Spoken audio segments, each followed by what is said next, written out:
Plaintiff Kerry Fields says his son, the defendant, started rebelling after Kerry and his mother divorced when he was 9 years old. Kerry claims the defendant got expelled from school, and he even wished death on his own mother.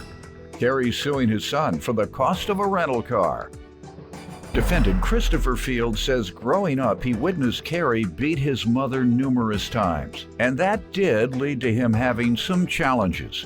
Christopher insists he paid towards the rental car and doesn't owe Kerry another dime. Sir, you suing your son for $77 for the cost of a rental car? Yes, sir. All right. Well, you don't believe in whooping him anymore, so you bring him to court. Good. That's better. I'd like to have you here, whether than acting a fool at home or outside of home. So tell me what's going on here. Well, Your Honor, I do love my son. And even as a young child, Chris was always so imaginative, so creative. There's never a dull moment with him. Such a joy, such a joy to be around. Mm-hmm. And as he got older, that energy turned into rebellion. What is that you were going to show? This is just a pictures of him when he was younger. Uh-huh. And just how old was he when he began to rebel? Me and his mom got divorced about 2006, mm-hmm. and he was about 9 years old at the time. So at the time, he started rebelling, getting pops in kindergarten. He was getting suspended from school, getting expelled. He's also becomes very disrespectful. At what age? Ever since grade school. Like I said, at kindergarten, he was getting pops. Mm-hmm. But he's gotten to where he disrespects his mom. He calls her a B, calls her ugly. When did he begin calls that, her stupid. Sir? When did he begin that? As a teenager. And he also that, says... The boy still got all his teeth. I don't believe he did that. He was smiling. See that smile? He has all his teeth. That man has not called his mama a B and still coming here with teeth. Go ahead. He wished her dead gone. At one point and said he would do the artwork for her gravestone. Your Honor, his mom has been the biggest cheerleader for him ever since he was in school. She would go up there and defend him at all costs. She's the one person that stood by him more than anybody else in this whole world. And he seemed to develop the anger towards his family. What age? This had to be when he was in his teenage years. And it's gotten out of control. He needs some therapy, Your Honor. How often were you involved with him?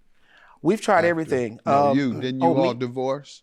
Yes, sir. We got divorced. How often were you part of his life? Very regularly, okay. Your Honor. I lived in Tulsa, but every weekend, if not every weekend, every other for sure. Where did he live? What city? In Houston. Okay. So I was 500 miles away, but Your Honor, I didn't use that as an excuse. Great. I would get off work for the midnight shift at 6 a.m. and drive 8 hours to Houston immediately, just so I would be able to see my children. Excellent. And I spent as much time with them as I can because I didn't want to look back and have any regrets. Right. Now let me ask, when did he start counseling? Chris has been going to counseling ever since elementary school. And nothing, he hadn't turned around? No, sir. Chris can be pretty manipulative. He hasn't changed his life since. What is he doing then? Right now he's in school. He's a freshman in college. Okay, so it sounds like to me he has made some significant changes. Sir, you're suing your son for $77 for the cost of a rental car? Yes, sir. All right. Well, you don't believe in whooping him anymore, so you bring him to court. Good. That's better. I'd like to have you here, whether than acting a fool at home or outside of home. Defendant Christopher Fields says the plaintiff is his father, and as a child, he witnessed the plaintiff beat his mother more times than he can count. You tell me about yourself, young man. Your Honor, I want to start by saying that I respect and I appreciate you because you truly exemplify noble character. And the interesting thing about this situation... you sound like a con man. I need to Go ahead. No, he may be sincere. Let him finish. He may be sincere. Some folks are inspired by me. Okay. Believe it or not. Go ahead, sir. Honestly, Your Honor, a funny thing about it is I had just written a post. Actually, I was working on an essay, and we were talking about how the media portrays young black men or black men in positions of power and influence. And I selected you because you've been on air for over 21 years, and there have been no sexual assault accusations, no tax evasions or anything like that. I've seen you the same for over 21 years, and I've known my father to change almost every 21 minutes. And I respect and I appreciate my father. However, a lot of the confusion, the frustration, the depression, the anger, I feel like is because my father allowed those things in our family, and I've had to fight it off. My father has been responsible for me for 17 years, and I've been responsible for me, according to the state, for 4 years. And if you look at the contrast between those 17 years and the 4 years that I've been on my own of taking responsibility for my life, it's a big difference. For example, my father told me that I would never go to college, yet I'm a freshman in university, and I'm a role model and an influence to people who look just and sound just like me. And one of the reasons I really value character is because I listen to Dr. Miles Monroe, and when he talks about men of character, he's speaking about people like you. The late Dr. Miles Monroe, yes, sir. I've read multiple books, and I've decided to seek out those North Stars that look and sound like me, who can be so much more than what they've been led to believe. Your Honor, yes, I have had challenges, but quite honestly, for example, the reaction I have towards people, I was diagnosed with emotionally disturbed because it was an inability to create and maintain relationships. And Your Honor, one of my earliest childhood memories is when my father's eyes were bloodshot red, and he came in and he started beating up on my mom and her friend. He had a revolver in his back pocket. I remember that. And all I remember is being shooed away because our neighbors came to get us. My father would constantly beat my mother, and I've seen it. Is that true? And he even admits Sir? it. Yes, sir. I have Go ahead. had some. Okay, my father, my whole life, I've always known him to drink alcohol. In fact, that was normal to me. But today he admits that he is an alcoholic and that he's working on it. But he has been an alcoholic my whole life. I talked to my mom the other day about coming here. I said that about my mother. Yes, I did, and I take full responsibility for it, and it wasn't right. But I've seen my father speak to her like that my whole life, and to his own mother like that. And witness So he hasn't set an alternate example, Your Honor. Let's lighten this up a little. What grade did you get on that essay you did on me? What grade? I'm an exceptional writer, Your Honor. Contrary to what my father believes, my professors really What'd you enjoy my get? writing. I got an A. Yes, sir. What did it do with your writing? It had to do with the subject It had to do with the subject, yeah. I really appreciate the confidence. You know it by heart? I know, but I know your title sequence by heart. Make me feel good. Read your essay that got you an A about me. Okay. My self-esteem This is just an excerpt. Okay. It says, often we overlook powerful, influential, and exceptional role models like Judge Greg Mathis, whose opening theme. Go ahead. Judge Mathis is a long-running, daytime, Emmy Award-winning, syndicated, arbitration-based reality court show presided over by the retired judge of Michigan's 36th District and Black culture motivational speaker and role model, Judge Greg Mathis. The syndicated series features Mathis adjudicating small claims and disputes. The latest estimations put net worth of Mathis at $25 million. My money. But Your Honor, the reason I said that is because this is very important. My money. And I'll jump forward where it says, over 20 years, no sexual assault accusations, and he's been reaching out to young men like me his entire career. Powerful black men who truly exemplify excellent and noble character are not a fairy tale. They are real, and so are we. Put that on the internet. Thank you, sir. Thank you. Your Honor, my father said that my father claimed that I'm manipulative. My father claimed that I can be like a con artist. But Your Honor, he's been saying that since I was 5 years old. And that What are you majoring in? What do you seek to do? I am majoring in computer science and communication design. Okay, big money in that area. Yes, sir. I'm so happy for you. I'm happy I was able to be a little inspirational to you. And no, I'm not a perfect guy. I understand. None of us are. I appreciate you make me laugh. You're a good entertainer. I love it when you get mean. I love it when you call people crackhead. I love all that comment too. But the highest compliment is when prisoners come out and say, you inspired me, I'm changing my life. When guys come out of prison. When young people say, I left the streets because I heard you did it and it made a difference. When young people read about me or hear about me, they say, wow, I can do that. So thank you for allowing me to get through to you. Yes, sir. All right. Yes, Your Honor. Your Honor, this is very important. Just stop telling people how much money I make. What grade did you get on that essay you did on me? What grade? I'm an exceptional writer, Your Honor. Contrary to what my father believes, my professors really. What'd you get? I got an A. Yes, What sir. did it do with your writing? It had to do with the subject It matter. had to do with the subject, yeah. Defendant Christopher Field says the plaintiff is his father, and as a child, he witnessed the plaintiff beat his mother more times than he can count. Why are you suing this great young man who's doing great things? And for this I'm proud of rental him, Your Honor. I am proud of him. But he came home from spring break from his school, which is 120 miles from where we live, where he goes to school. He came home for spring break. When it was time for him to go back to school, I had him call his ride that was going to take him back from where I live back to school. Chris came to me later and said that his friend couldn't take him back to school. So knowing how Chris is, I figured I would have to take him back to school at this point. I rented a car to drive him back, and then I was going to come back and return the car. I told Chris I would go half in on with him. His share was how much? How much did he agree to pay? $39. The car was $76. So it'd be All about right, so $30. now you want the whole 77 from him. Your Honor, when we got to Victoria, we stopped at Walmart. Chris is in there shopping, like he's buying up the place. He's spending $150, $200 on toiletries, but wait a minute, his toiletries are Versace cologne, Fendi cologne, Creed cologne. You don't want him to be fresh in college? Not when I'm renting a car for him and he don't have a ride back to school. Okay. How much do you provide in financial assistance toward his college? I give him money as I have it. Now you're stuttering on me. Because I don't do what I would like to do, just simply because I don't have it. Then but why when I have why are you messing with him about $77 then? Really, because this is 39. you know what? Because this is about Christopher growing up and accepting responsibility. He's grown and he's for his in life. college and But he Your is Honor, responsible. He is a freshman in college. Did you agree and to he give is him not this gonna money? make Exactly it right there. What'd you just say? He's not going gonna to make it all through 4 years with his current mentality. How do you know? Because his mentality sounds great to me.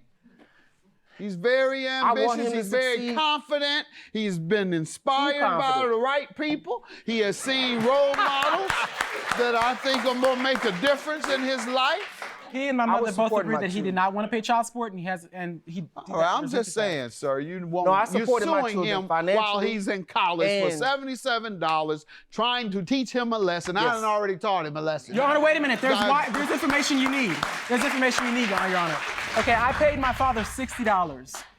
I gave him $60, and he admits that I paid him $60. I actually paid him more than half Your to show Honor. my respect and appreciation. But he claims that's for everything he's always done for me, and That's he for reappropriated gas. those The funds. rent-a-car That's needs everything gas. you ever done. We All needed you've to done is eat. $60 So worth. see how he I'm reappropriated gonna that. give you credit for that as your rental payment, because I know he's not gonna admit to only doing $60 lifetime contribution to you. No, I will not Judgment- admit to that. Your claim is dismissed. I'm gonna take his word that Thank you, Your Honor. $60 went toward the car and not what you've done for him all of his life as repayment. I'm sure he owes you more than $60 for the care you've given over his life. Chris doesn't owe me nothing. I Have a love good Chris. day. Good.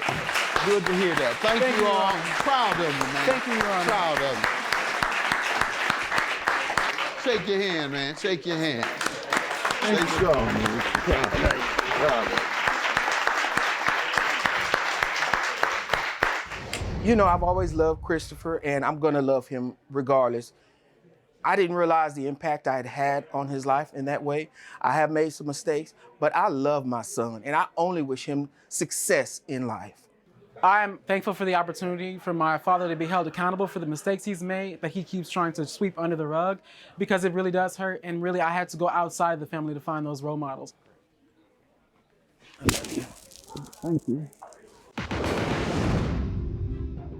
Plaintiff Susan Ingram met the defendant at a comedy show where he was performing, and he tried to hit on her, but she rejected his advances.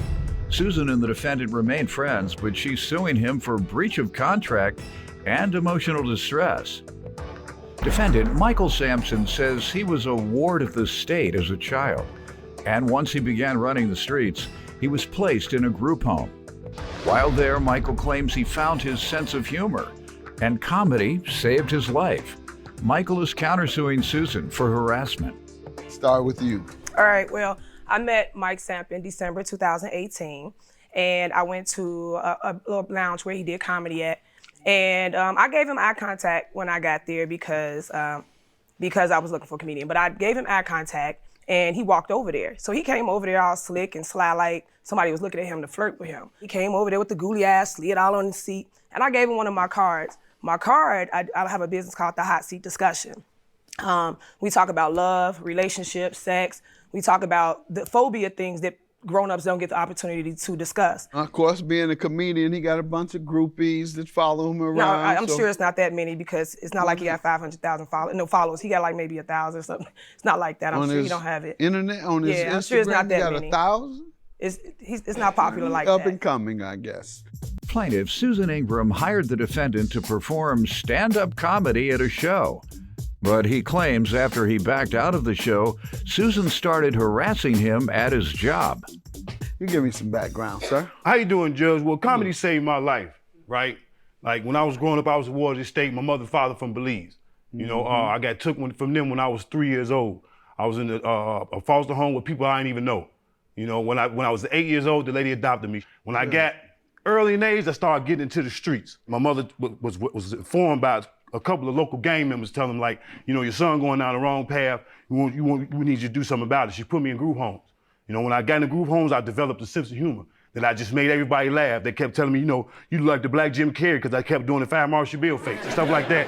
And I got these faces that people love me doing. I got Instagram followers of 28,000 followers. I don't know where the 1,000 came from, but you can't add. So, Whatever. And I've been doing comedy for like 12 years. I've done like Who's Got Jokes, Bill Bellamy's Who's Got Jokes. Started off in the local comedy club, doing open mics. Now I've graduated. I've done voiceovers for cartoons, movies. I've been in an independent movie. I got a movie on YouTube right now called Saturday. I've done like everything in the hood. I put basketball games together for kids in the hood at the Salvation Army on 69th and Morgan to play the comedians. So I've got a background with this comedy stuff, and I'm not $1,000 or 1,000 follower person. Like I must tell you, and this is in all honesty, I recognize you.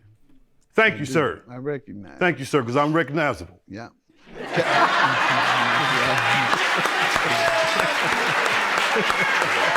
don't like that. She don't like that. She don't like that. She don't like that because she thought she knew. No, I don't like the fact of how I got one of our fellow entertainers here today, Casper from the Casper I know Slide. about He was Casper. shaking his head, saying that he recognized you as well. Casper, you recognize the brother? Yeah. Folks in the industry, we kind of recognize each other. I Yes, thought I sir. saw you with D-Ray, as a matter Yes, you of have. fact. You have. Because they all embrace me. All the comedians embrace me because they think I'm one of them. Yeah. I'm like, man, no, I am a lawyer. I was a lawyer and a judge. Now, it took me about 12 years for that process of education and hard work. But it takes hard work to develop and create Especially comedy while I as well. So no disrespect. And I assume you have a strong standing today over this $275, but we'll see. Let me hear from you. How does he owe you? Okay, he bridged the contract.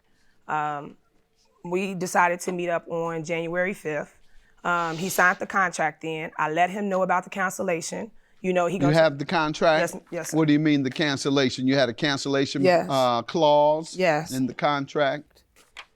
And so that was for the remaining. What does it indicate, the cancellation clause? The cancellation is help me out. before January 20th that he would have to cancel and my deposit has to be returned in full. After the 20th, it would be considered you have to pay the full amount. So after the 20th, I'm steady communicating with him. I got flyers, I did pluggers, I did all type of stuff, trying to pump and promote Let this. me see what you have. Yes, sir. I also have phone records. So my event is February 14th.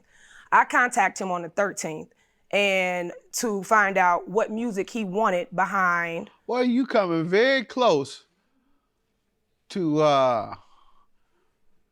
Copyright infringement. You got some folks on here portrayed that look just like highly successful comedians. And you had this cat look like J.B. Smooth. Then you have comedian Roy. He looks like, what's my man from The Breakfast Club? Charlemagne the God. Then you have another radio personality here named Niecy. Yeah. She looks like Niecy Nash. Better get used to courtrooms. You keep using these folks coming too close to their name and likeness. Plaintiff Susan Ingram hired the defendant to perform stand-up comedy at a show. But he claims after he backed out of the show, Susan started harassing him at his job. All right. Sir, what do you say to this? When she called me, because she called me, she asked me to do it. She wanted to do a show around February 14th, Valentine's Day. That day, I'm always booked. I wasn't booked this time. So I told her I'd do the show for her. But when she asked me what my price was, I told her, she said, she ain't got that. And I looked at the flyer and I said, well, my best friend is on this flyer, comedian Roy.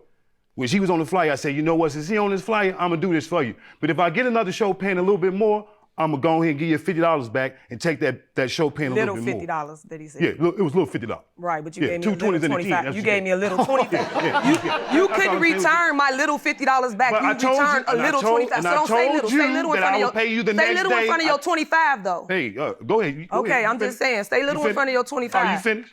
Okay, now like I was saying, before I was interrupted, I told her I was gonna give her $25 back Saturday. Matter of fact, I told her to come to my Say comedy little. show Friday and I was gonna give her the whole $50 back. She didn't come. She just kept calling my phone like she was my girlfriend. Calling. I have So those I'm on the phone stage. records. I'm on the stage doing my job. I can't keep having nobody call, so I put the phone on block. When I got off the phone, she called me from another phone number. I said, you know what? Where you gonna be at tomorrow? I'll bring you half the money. Sunday, I got another show. I'll bring you back the other $25. She said, cool. I ain't know nothing about no $100 contract if I gotta pay. That's extortion. She's trying to extort me for 50 more extra dollars. I don't have that for her. I got what she gave me. How do you explain the contract, sir? I don't even have an extra one of those. I just looked at. You don't need an extra one, just have your copy. Well, I don't have a copy of it because she didn't give me a copy of it. She had that for herself.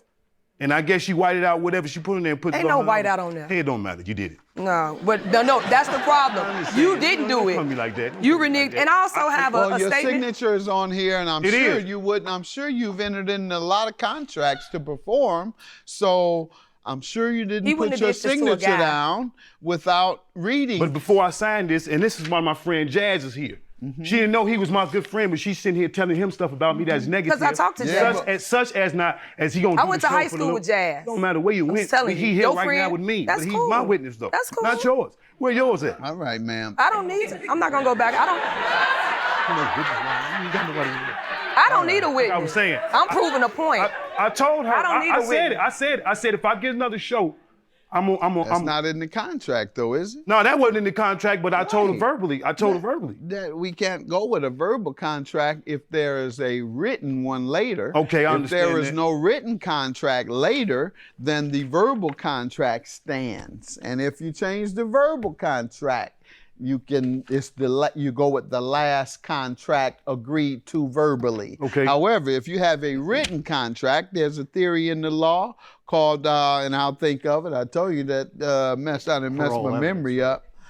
Parole evidence. Listen to it. Parole evidence rule. That's right. Little bootleg lawyer. Yeah, bootleg. Listen to it.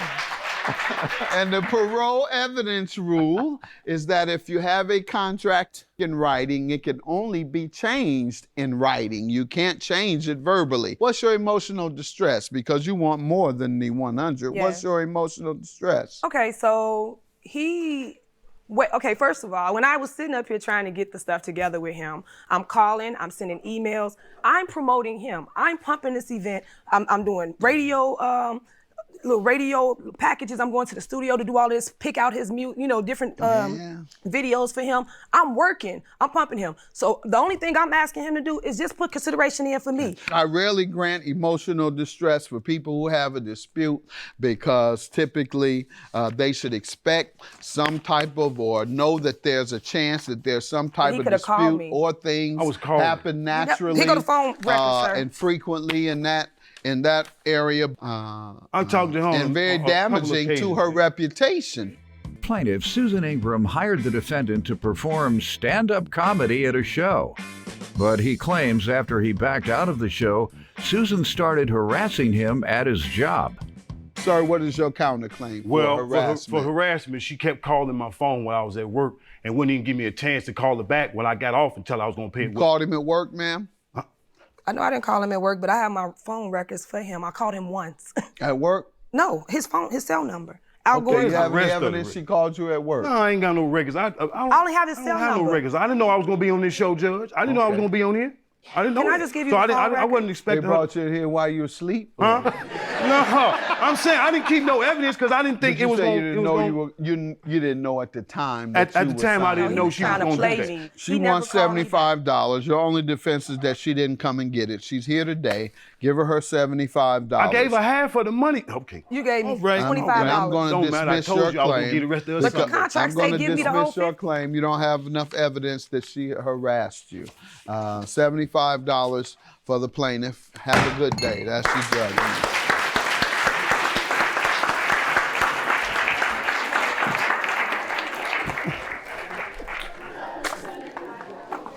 $75.